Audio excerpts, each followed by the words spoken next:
Paolo Abilino nagsalita na hinggil sa estado nila ni Janine Gutierrez. Paolo, nililigawan na nga ba si Kim Chiu? Narito at alamin natin ang buong detalye.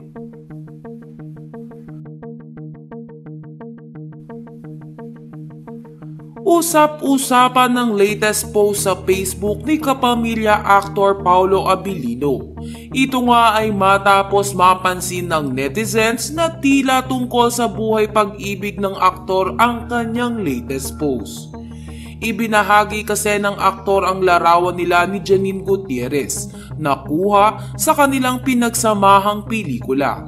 May tagline nga itong nakakatamad lumandi, nagiging kaibigan lahat.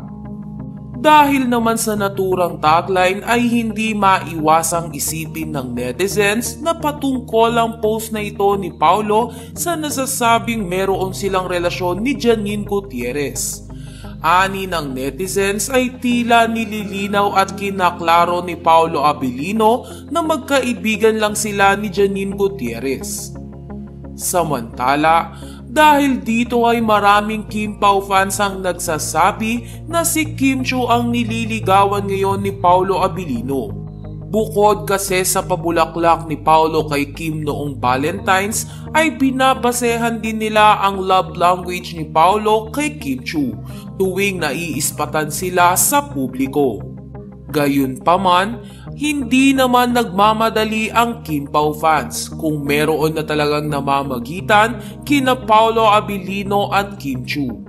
Pero kung pagbabasehan ang lahat ng nangyari sa dalawa ay iisipin mong magkarelasyon na sina Kim at Paolo.